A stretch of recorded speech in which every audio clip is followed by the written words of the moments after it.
Hello friends, welcome to our channel PC Square for Biology. Today we are here to discuss chapter number 3 from the both classes 8th and 10th.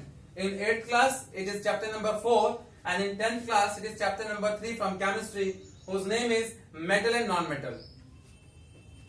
This important title is very useful for us. ये जो metal और non-metal लिखा हुआ है इसको समझना बहुत ही ज्यादा जरूरी है. आप देखिए सबसे पहले इधर लिखा हुआ है मेटल और नॉन मेटल. चैप्टर का नाम ही है metal and non metal. It means in this complete chapter we are going to compare various properties of metal. So mention here something like metal and non metal.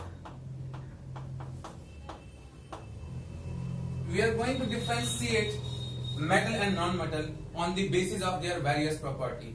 The first property which we are going to compare about these two is conductivity. Metals are good conductor of electricity and heat. On the other hand, non-metals are bad conductor of heat and electricity. And in science you know very well exceptions are very important. तो बेटा आपके पास यहाँ पर metal का जो first list है, हम धातुओं की बात कर रहे हैं. धातु क्या होते हैं? विद्युत के चालक होते हैं, अपने अंदर से ऊष्मा को आने जाने देते हैं. जबकि जो अधातु हैं ये बेटा अपने अंदर से आने जाने नहीं देते इलेक्ट्रिसिटी को, हीट को. तो लिख देते हैं metals are good conductor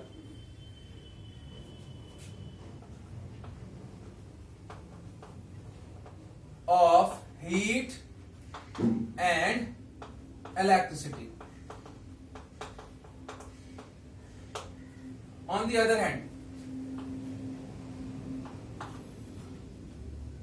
non-metals are bad conductor of heat and light or electricity. बेटा जब हम नॉन मेटल की बात करते हैं हमने एक ही प्रॉपर्टी कंपेयर की कि धातुएं क्या करती है, अपने अंदर से विद्युत को और ऊष्मा को आने जाने देती हैं. Metals allow heat and electricity through them, but non-metals doesn't allow. They do not allow to just move electricity and heat through them. So इसलिए लिखा हुआ है मैंने non-metals are bad conductor of heat and light और electricity. इसमें एक exception है बेटा. एक्सेप्शन क्या है? आपके पास एक ग्रेफाइट नाम का नॉन मेटल है. अब मैंने बोला बेटा ग्रेफाइट नाम का नॉन मेटल. तो देखिए यहाँ पर मैंने लिस्ट बनाया हुआ है, नॉन मेटल्स का अलग लिस्ट और मेटल्स का अलग लिस्ट. नॉन मेटल में कार्बन है तो ये कार्बन का ही अलॉय है, मतलब ये कार्बन का अपरूप है जिसके बारे में आप केमिस्ट्री के चैप्टर नंबर 4 में पढ़ेंगे. क्योंकि ये कार्बन से बना है, बावजूद इसके बना ये नॉन मेटल से, बावजूद इसके ये कंडक्टर है. तो ये एक एक्सेप्शन हो गया. ग्रेफाइट क्या बेटा? बना ये नॉन मेटल से है लेकिन ये एक्सेप्शन है, ये इलेक्ट्रिसिटी कंडक्ट करता है. बाकी सभी नॉन मेटल्स क्या है बेटा? बैड कंडक्टर हैं. They are not good conductors of electricity. Now we are going to discuss the second property that is important. Conductors की बात होगी. अब हम बात करें भाई मैलिएबिलिटी. मैलिएबिलिटी एक ऐसी प्रॉपर्टी है बेटा जिसमें हम मेटल्स को हथौड़े जैसी भारी चीज से पीट पीट कर पतली चादरों में कन्वर्ट कर लेंगे. तो आप कह सकते हैं metals can be converted on by heating और by beating in the form of thin sheets. इनको हम थिन शीट्स के रूप में अरेंज कर सकते हैं. लेकिन ये जो नॉन मेटल्स हैं दे आर नॉट मैलिएबल. यहां पर लिख सकते हैं they are non malleable. The third point is they are ductile.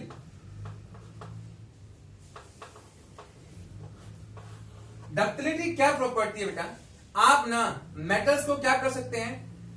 पीट करके पतली तारों में कन्वर्ट कर सकते हैं. On beating you can convert these metals in the form of wire. जैसे कि एल्यूमिनियम की वायर आप घरों में यूज करते हैं बेटा, सिल्वर की वायर यूज करते हैं, कॉपर की वायर यूज करते हैं. इन सभी को डक्टिलिटी की प्रॉपर्टी की वजह से हम क्या करते हैं, पतली तारों में कन्वर्ट कर देते हैं.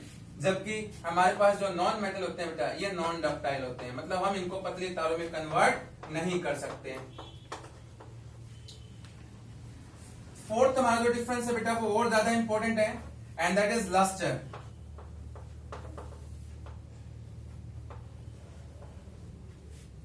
हमारे पास बहुत सारे ऐसे एग्जांपल हैं कि जिसको हम लक्ष्य को समझ सकते हैं। आप क्या करते हैं, नया मेटल खरीदते हैं तो नए मेटल के ऊपर बेटा एक अपनी चमक होती है, लेकिन कुछ समय बाद क्या होता है बेटा, उस पर जंग लगने की वजह से, कोरोजन की वजह से, रस्टिंग की वजह से उसका जो चमक है वो चला जाता है। तो ये प्रॉपर्टी भी मेटल्स के साथ है। Metals are lustrous.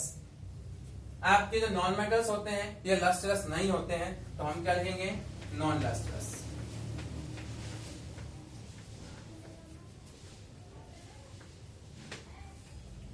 इसमें भी एक एक्सेप्शन आ गया। अब मैंने लिखा कि भाई नॉन मेटल क्या है, नॉन लस्टरस है, लेकिन आयोडीन एक और आ गया आपके पास एक्सेप्शन, जो है तो अधातु, नॉन मेटल होने के बावजूद इसकी अपनी एक चमक है। आमतौर पे आप बेटा नमक खाते हैं, सोडियम क्लोराइड, तो उसमें आयोडीन का कंटेंट होता है, तो ये आयोडीन जो होता है उसकी अपनी चमक होती है। तो मैं एक्सेप्शंस को साथ साथ लिखता जा रहा हूं। ये नॉन लस्टरस होते हैं, सारे के सारे जो हमारे नॉन मेटल है वो नॉन लस्टरस हैं, लेकिन एक्सेप्शन क्या है बेटा, आयोडीन। आयोडीन की अपनी चमक होती है। अब हमारा पांचवा जो इंपॉर्टेंट डिफरेंस है वो है सोनोरिटी। सोनोरस मीन्स क्या बेटा, आप स्कूल जाते हैं, स्कूल में आपकी बेल बजाई जाती है, आप घंटी चलाते हैं, घंटी में आप क्या करते हैं, आप साइकिल के साथ जो घंटी बजाते हैं, तो इस घंटी का काम करना भी, जो आपकी ये जो बेल है वो कैसे काम करें, दो मेटल्स हैं। साइकिल की जो घंटी है वो लोहे से ही बनी हुई है, तो आप साइकिल की घंटी को बजाते हैं, दो धातु आपस में टकराते हैं, उसमें से बहुत सारी आवाज आती है। तो इस प्रॉपर्टी को, ये जो सोनोरिटी की प्रॉपर्टी है, ये मेटल्स में अवेलेबल होती है, ये नॉन मेटल्स में अवेलेबल नहीं होती। तो यहां पर लिखेंगे नॉन सोनोरस। मैंने बोला भाई सभी के सभी मेटल टफ होते हैं। Metals are rigid and solids, ये रिज्ड होते हैं, सॉलिड होते हैं और अनकंप्रेसिबल होते हैं, मतलब हम इनको दबा करके पिचका नहीं सकते, इनकी शेप जो है वो डिफॉर्म नहीं होगी। दूसरी तरफ अब इसके उल्टा जो ये नॉन मेटल होते हैं ये अलग अलग रूपों में पाए जाते हैं, ये लिक्विड स्टेट में पाए जा सकते हैं। कुछ एक्सेप्शन से बेटा, जैसे फिर से कार्बन की बात की जाएगी, कार्बन का एक अलॉय है जिसका नाम है डायमंड, ये अभी तक की पाई जाने वाली सबसे कठोर वस्तुओं में से एक है। तो हम यहां पर लिख सकते हैं कि non metals are not rigid and they are not solid at room temperature and pressure, but exception is carbon. हम ये लिख सकते हैं कि जो कार्बन है वो एक्सेप्शन है, नॉन मेटल होने के बावजूद ये कमरे के तापमान पर ठोस है, जो कि उपधातु, ये दो अधातु हैं, इनकी प्रॉपर्टी में एक्सेप्शन डालता है, अपवाद डालता है। तो फटाफट क्या कीजिए बेटा, इसको नोट कर लीजिए, यहां पर लिख देता हूं, non metals are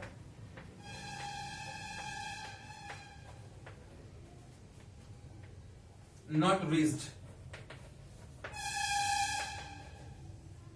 and solid। फिर से एक्सेप्शन लिख देता हूं, एक्सेप्शन क्या है बेटा, एक्सेप्शन ये है, यहां पर है डायमंड। डायमंड क्या है, एलोट्रोप है किसका, कार्बन का। तो फटाफट इसको नोट कर लीजिए, स्क्रीनशॉट ले लीजिए।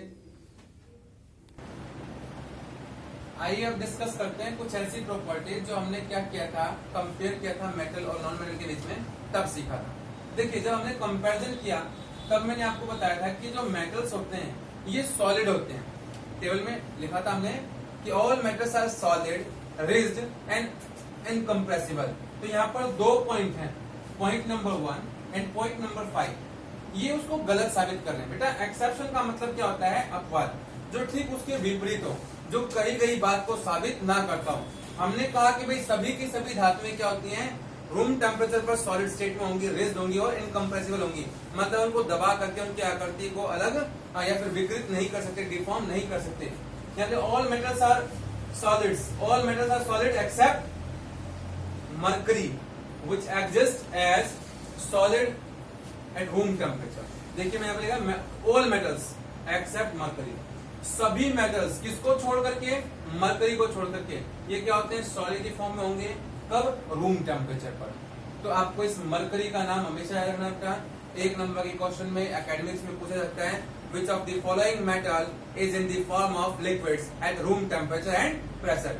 कमरे के तापमान पर, कमरे के दबाव पर वो कौन सा धातु है जो द्रव्य अवस्था में पाया जाता है, तो उसका नाम आएगा मरकरी। तो एक नंबर का क्वेश्चन है, बहुत इंपॉर्टेंट है। नेक्स्ट है, सभी मेटल्स के जो मेल्टिंग एवं बॉइलिंग पॉइंट है वो हाई होते हैं, किसको छोड़ करके, गैलियम और सीजियम को। बेटा ये इतने सॉफ्ट होते हैं कि अगर आप इनको क्या करते हो, अपनी हथेली पर रख देते हैं, तो आपकी हथेली से निकलने वाली गर्मी की वजह से भी ये पिघल जाते हैं। तो यहाँ पर भी एक एक्सेप्शन आया। जो हमारा अगला पॉइंट है आयोडीन, जिसके बारे में मैंने टेबल में भी डिस्कस किया था कि आयोडीन है तो एक नॉन मेटल, परंतु इसकी अपनी चमक है, लस्टर है, तो इसलिए आयोडीन नॉन मेटल होने के बावजूद क्या है, लस्टरस है। नेक्स्ट हमारा काफी इंटरेस्टिंग पॉइंट है जिसको हमने टेबल में डिस्कस किया था, कार्बन के बारे में। कार्बन एक नॉन मेटल है, साथ ही ये एग्जिस्ट करता है बेटा अलग अलग रूपों में। मैंने आपको बताया था कि एलोट्रॉप्स होते हैं कार्बन के, जिनको हम अपरूप बोलते हैं हिंदी में। हर एक फॉर्म को हम क्या बोलते हैं, एलोट्रॉप बोलते हैं। जैसे डायमंड और ग्रेफाइट। डायमंड को मैंने बताया, पहले बता चुका हूं टेबल में, कि जो डायमंड है वो अभी तक की सबसे हार्डेस्ट ऑर्गेनिक मैटर है। और जबकि हमने क्या पढ़ा, ग्रेफाइट किसमें काम आता है, कंडक्शन ऑफ इलेक्ट्रिसिटी। तो ग्रेफाइट के लिए तो हम क्या करेंगे बेटा, एक एक्सपेरिमेंट भी करेंगे जिसमें ये साबित हो जाएगा कि ग्रेफाइट जो है वो इलेक्ट्रिसिटी को कंडक्ट करता है।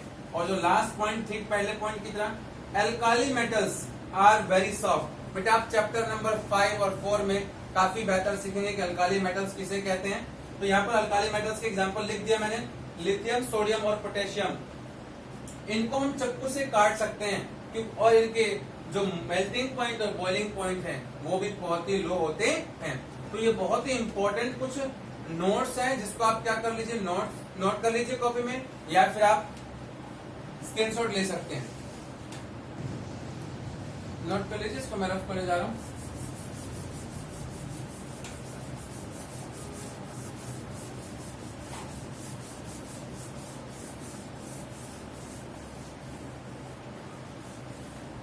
अब तो बेटा ये तो रहा कि हमने क्या किया, अलग अलग प्रॉपर्टीज को पहले डिस्कस कर लिया। अब सबसे पहली प्रॉपर्टी हमारी क्या थी कि भाई जो मेटल्स होते हैं वो सॉलिड होते हैं। तो जी हाँ, ये बिल्कुल ठीक बात है कि मेटल्स सॉलिड होते हैं, क्योंकि आप क्या करते हैं, आपके पास दो कंपेरेबल थिंग्स हैं, जैसे ए और बी। हम एक्सपेरिमेंट करने जा रहे हैं। इस एक्सपेरिमेंट में ए क्या है बेटा, कोई मेटल है। ये हमारे पास दो टेबल है, टेबल ए और टेबल बी। तो टेबल ए नॉन मेटल्स के लिए और बी जो है वो मेटल्स के लिए। तो हमने बी वाले टेबल में से क्या ले लिया बेटा, आयरन और मैग्नीशियम। चलिए एक एक का ही कंपेयर करते हैं। हमने पहले आयरन लिया और यहां पर ले लिया बेटा आयोडीन। ये आयोडीन बहुत ज्यादा कूद रहा था बेटा, उछल रहा था कि मैं तो नॉन मेटल हूं, फिर भी मेरे पास क्या है कि लस्टर है, तो मैं तो मेटल्स को हरा सकता हूं। ऐसा नहीं है, ये है एक्चुअली नॉन मेटल ही। क्यों? अब हम क्या करते हैं बेटा, इन दोनों ही वस्तुओं को, इन दोनों के एक एक आर्टिकल लेते हैं या फिर थोड़ा थोड़ा पार्टिकल लेते हैं और इसको एक बड़े से प्लेटफॉर्म पर रख करके, यहाँ पर मान लीजिए थोड़ा सा हमने क्या रख दिया आयोडीन, और हमने हैमर से इसको क्या किया, पीटा। तो हम क्या देखते हैं, ये बारीक टुकड़ों में टूट जाता है। ये इस हथौड़े की मार को बर्दाश्त नहीं कर पाएगा। जब हम आयोडीन जैसे कंटेंट को रख करके क्या करेंगे, मारेंगे हथौड़े से, तो वो टूट जाएगा। तो इसका मतलब क्या है कि भाई जो नॉन मेटल्स हैं ये मेटल्स के कंपैरिजन में सॉफ्ट होते हैं, ये हार्ड नहीं होते हैं।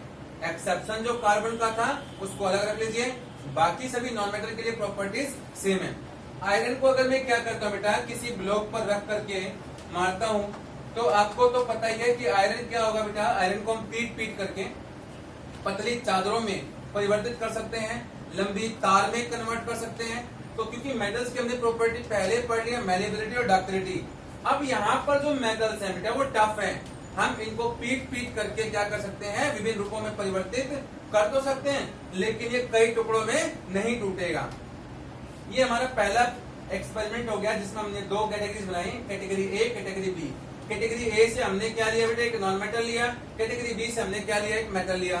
दोनों को हमने किसी भी वुड ब्लॉक पर रख करके या फिर आयरन प्लेटफॉर्म पर रख करके हथौड़े से पीटा, तो हमने देखा कि भाई ये जो आयरन है वो तो टॉलरेट कर ले रहा है, बर्दाश्त कर ले रहा है लोहे की मार को, लेकिन आयोडीन बर्दाश्त नहीं कर पा रहा है। तो इससे प्रूफ होता है कि जो मेटल्स होते हैं they can tolerate a heavy force, non metals can not, so they are solid at room temperatures except mercury in the case of metals and except diamond in case of non metals.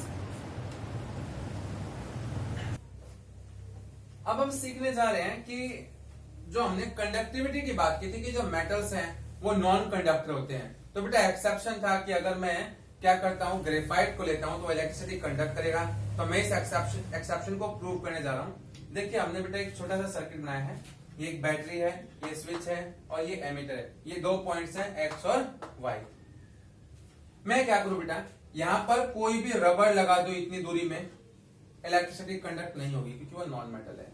मैं क्या करता हूं, plastic लगाता हूं, रबड़, plastic, लकड़ी, ऐसी चीजें लगाता हूं, तो बेटा इस इलेक्ट्रिक सर्किट के अंदर करंट जो है वो आगे पास नहीं होगा, एमीटर में करंट की रीडिंग नहीं आएगी।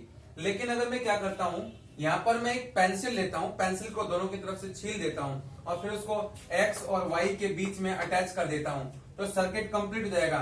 और आप जानते हैं कि पेंसिल का जो नोड होता है उसका ग्रेफाइट जो है वो इलेक्ट्रिसिटी को कंडक्ट करेगा, सर्किट पूरा हो जाएगा और करंट इसके अंदर हमें मालूम पड़ जाएगा, एमीटर हमें करंट रीडिंग दिखाने लग जाएगा।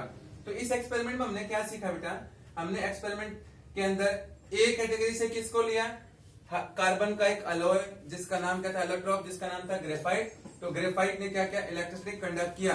ग्रेफाइट को छोड़ के और कोई भी नॉन मेटल इलेक्ट्रिसिटी को कंडक्ट नहीं करता है। जबकि हमारा जो ग्रुप बी है, यहां से आप कोई भी एक ले लो, आयरन ले लो, कॉपर ले लो या फिर एल्यूमिनियम ले लीजिए। आपने अगर आयरन लगाया तब भी, कॉपर लगाया तब भी, और अगर आपने एल्यूमिनियम लगाया तब भी, जो करंट है एक्स से लेकर के वाई तक पास हो रहा है और एमीटर के अंदर करंट की रीडिंग आएगी।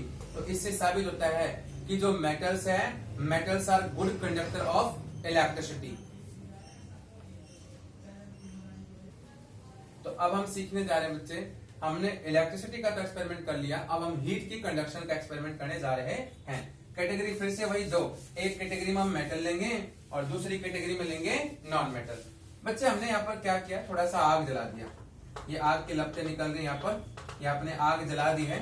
इस आग के ऊपर आपने क्या किया, कोई मेटेलिक रोड रख दी, ये है जी आपकी मेटेलिक रोड। एक मैंने मेटेलिक रोड रख दी जिसका नाम था ए बी। अब ये सपोज करो ये जो मेटेलिक रोड है इन तीनों में से किसी की भी हो सकती है, आयरन की भी हो सकती है, कॉपर की भी हो सकती है, एल्यूमिनियम की भी हो सकती है। तो जब आपने ये आग जला रखी है तो आप क्या देखते हैं कि पहले ये वाला हिस्सा गर्म होता है, धीरे धीरे हीट जो मूव करते करते पूरा का पूरा जो ये आपका मेटल है वो गर्म हो जाएगा।